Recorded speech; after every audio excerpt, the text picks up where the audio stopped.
Subscribe कीजिए royal teacher को education संबंधी न्यूज़ तुरंत पाने के लिए। शाला दर्पण पर शिक्षक मूल्यांकन प्रपत्र यानी टेफ द्वितीय छमाही का इस प्रकार भरें जुलाई से दिसंबर 2020 का। जी हाँ साथियों, जैसा कि आप सभी जानते हैं कि शिक्षक मूल्यांकन प्रपत्र यानी टेफ हमसे ऑनलाइन भरवाया जाता है प्रति 6 माही। तो द्वितीय 6 माही का यानी जुलाई से दिसंबर 2020 तक का टेफ शाला दर्पण पर ऑनलाइन शुरू हो गया है। इसके लिए मैंने कल भी एक वीडियो बनाया था जिसमें आपको बताया था कि आपको 3 चीज़ें वेरीफाई करनी है। एक तो मोबाइल नंबर, दूसरा होता है ईमेल आईडी, तीसरा है आधार कार्ड। वो सब वेरीफाई करने के बाद अब आपका टेस्ट शुरू हो जाएगा। वो कैसे करेंगे आज की इस वीडियो में जानेंगे। नमस्कार साथियों, मेरा नाम है मोतीलाल कनौजिया और आप देख रहे हैं रॉयल टीचर। चलिए दोस्तों शुरू करते हैं आज का हमारा वीडियो और बताते हैं आपको ए टू जेड पूरी जानकारी, जिसके अंतर्गत आप द्वितीय छमाही का टेस्ट पूरा भर लेंगे। मैं चलता हूँ शाला दर्पण पर। दोस्तों मैं आ गया हूँ गूगल क्रोम में। यहाँ मैंने टाइप किया है राजरमसा और शाला दर्पण की होम साइट पर हम पहुंच जाएंगे। तो हमारे सामने इस तरह का कुछ इंटरफेस सामने आता है। इसको हम क्लोज कर देंगे। क्लोज करने के बाद दोस्तों हमारे सामने शाला दर्पण की होम साइट ओपन हो जाती है। टैब हमारा पर्सनल है, इसलिए हम जाएंगे नीचे की ओर स्टाफ विंडो में। स्टाफ विंडो आपको सबको नजर आ रहा है। इसी स्टाफ विंडो पर आप एक बार क्लिक कर दीजिए। क्लिक करते हैं तो हमारे सामने स्टाफ विंडो की ये ओपन हो जाती है टैब, जिसके अंतर्गत राइट साइड में स्टाफ लॉगिन का बटन नजर आता है। स्टाफ लॉगिन बटन के अंदर क्लिक करेंगे तो हमारे सामने ये पेज ओपन होगा, जिसके अंतर्गत हमें यूजर नेम, पासवर्ड और कैप्चा डालकर लॉगिन कर लेना है। लॉगिन करने के बाद दोस्तों हमारे सामने कुछ इस तरह का इंटरफेस खुलता है। अब हमें राइट साइड की ओर जाना है। जो 3 लाइनें नजर आ रही है आपको, इसी के ऊपर आपको क्लिक कर देना है। क्लिक करने के पर आपके सामने विभिन्न तरह के सब ऑप्शन खुलेंगे। Home, smile, profile, apply, forms. तो अब आपको अगर टैफ भरना है तो यहाँ पे फॉर्म्स के ऊपर क्लिक कर देना है एक बार। जब आप एक बार क्लिक कर देंगे तो यहाँ पे आपको नज़र आएगा टैफ के लिए। ये देखिए टैफ के लिए नाम नज़र आ जाएगा। आपको एक बार फिर से क्लिक करना होगा इसी के ऊपर। जब आप इसके ऊपर एक बार फिर से क्लिक कर देंगे तो आपको नज़र आएगा टीचर टैफ यानी टीचर फॉर्मेट सेशन 2020-21। इसके ऊपर आप एक बार क्लिक कर दीजिए। तो आपके सामने आपकी व्यक्तिगत सूचना यानी पर्सनल डिटेल शो हो जाएगी। तो आप अपनी पर्सनल डिटेल चेक कर लीजिए। प्रेजेंट पोस्टिंग डिटेल है वो भी चेक कर लीजिए।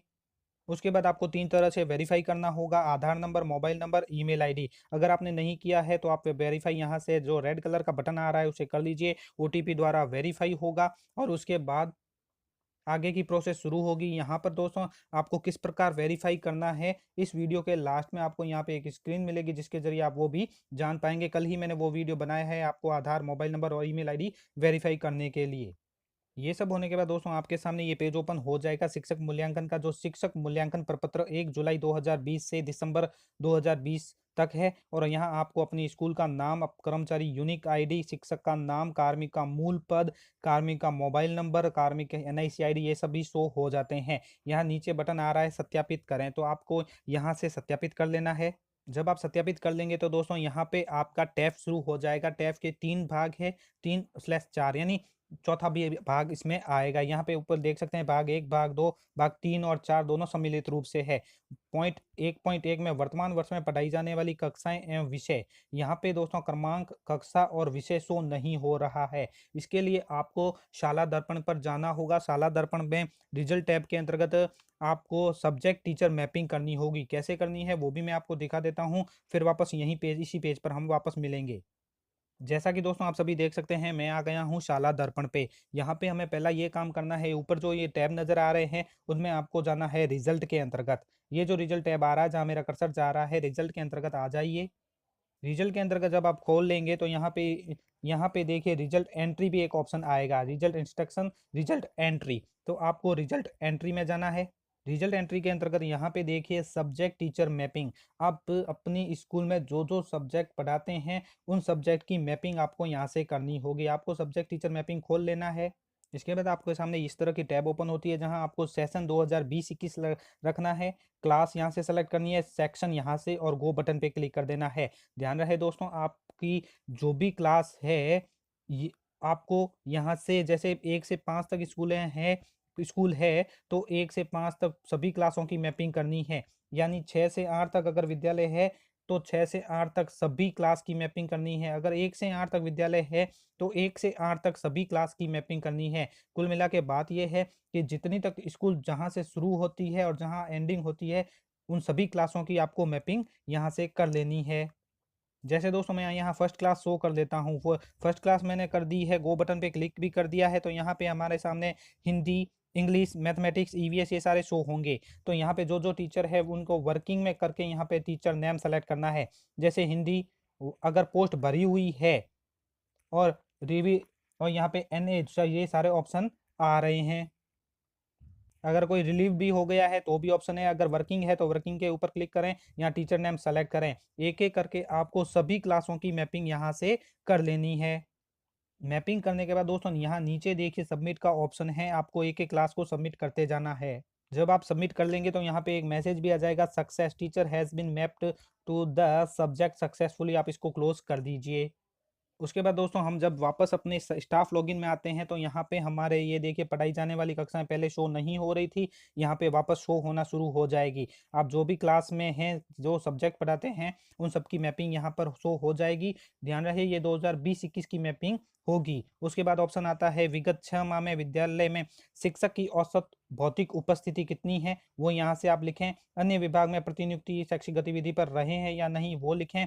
अगर रहे हैं तो उसमें दिनों की संख्या, गैर शैक्षणिक कार्य में दिनों की संख्या, ये सब आप लिखें। उसके बाद अपने कार्य को निष्पादन हेतु नीचे दिए गए मापदंड के अनुसार 1 से 5 तक आप सभी को अपने आप रेटिंग देनी है। संस्था प्रधान यदि समय शिक्षक के रूप में प्रपत्र भर रहा है तो कॉलम 4 को पीओ और सीबीओ द्वारा भरा जाना है। औसत से कम 1, औसत 2, 3 नंबर है अच्छा, 4 नंबर बहुत अच्छा और 5 उत्कृष्ट। तो यहाँ पे आपको नंबर लिखने हैं, वो समय की रेटिंग के अनुसार होंगे। जैसा आप परफॉर्मेंस करते हैं उसके अनुसार आप यहाँ पे नंबर लिखें। उसके बाद नीचे आएगा शिक्षक संस्था प्रधान के उक्त निष्पादन सूचकों के आधार पर संस्था प्रधान सीबीओ द्वारा शिक्षक या संस्था प्रधान को दी जाने वाली रेटिंग वो यहाँ आएगी। संस्था प्रधान के कार्य का समग्र मूल्यांकन नियंत्रण अधिकारी संबंधित कॉलम में टिक करें। उसके बाद ऑप्शन आ रहे हैं शिक्षक द्वारा शिक्षण कार्य को बेहतर बनाने में महसूस की जाने वाली चुनौतियों, किन्हीं 3 बेहद कठिन चुनौतियों को क्रम से वरीयता देनी है, वो आपको वरीयता देनी है, वो आप लिख लीजिए। उसके अनुसार उसके बाद आती है शिक्षक द्वारा जिन प्रशिक्षणों की आवश्यकता महसूस की जा रही है उन उन्हीं 3 प्रशिक्षण को वरीयता देनी है, वो भी दे दीजिए। उसके बाद नीचे आता है शिक्षकों द्वारा समय के बारे में किया गया योगदान यानी प्राप्त पुरस्कार के संबंध में कॉलम आपको टिक करना है। और नीचे सेव एंड नेक्स्ट का बटन आ रहा है, इसको क्लिक कर दीजिए। उसके बाद दोस्तों 2.2 आता है जनवरी 2020 से 30 जून 2020 तक जिन कार्यशाला यानी प्रशिक्षण में भूमिका में भाग लिया है उसका विवरण आपको देना है। यहाँ ध्यान रखें टैफ हम जुलाई टू दिसंबर भर रहे हैं, लेकिन यहाँ प्रशिक्षण है वो जनवरी टू जून भरना है, क्योंकि कोविड की वजह से किसी प्रकार की कोई ट्रेनिंग हमारे इधर नहीं हुई है। कंप्यूटर प्रशिक्षण प्राप्त किया है या नहीं, राजस्थान प्रारंभिक शिक्षा परिषद स्तर पर यदि प्रशिक्षण प्राप्त किया है तो उसका विवरण भी उपरोक्त तालिका में देना है। उसके बाद आती है पाठ्य पुस्तक प्रशिक्षण और विभागीय प्रशासन की कार्यशैली के संबंध में भी आपको रेटिंग करनी है, 1 से 5 तक जो भी आपको रेटिंग करनी है वो कीजिए। उसके बाद सेव बटन और टेफ का फाइनल डाटा लॉक करें। तो दोस्तों ध्यान में रखें टेफ आप सेव कर सकते हैं लेकिन फाइनल डाटा अभी लॉक नहीं करें, हो सकता है कुछ और निर्देश हमारे पास आ जाए, उसके बाद ही आप इसको लॉक करें। धन्यवाद साथियों, वीडियो को जरूर लाइक शेयर और सब्सक्राइब कीजिए, पास में आने वाले घंटी के बटन को जरूर दबाएं एजुकेशन संबंधी न्यूज़ तुरंत पाने के लिए।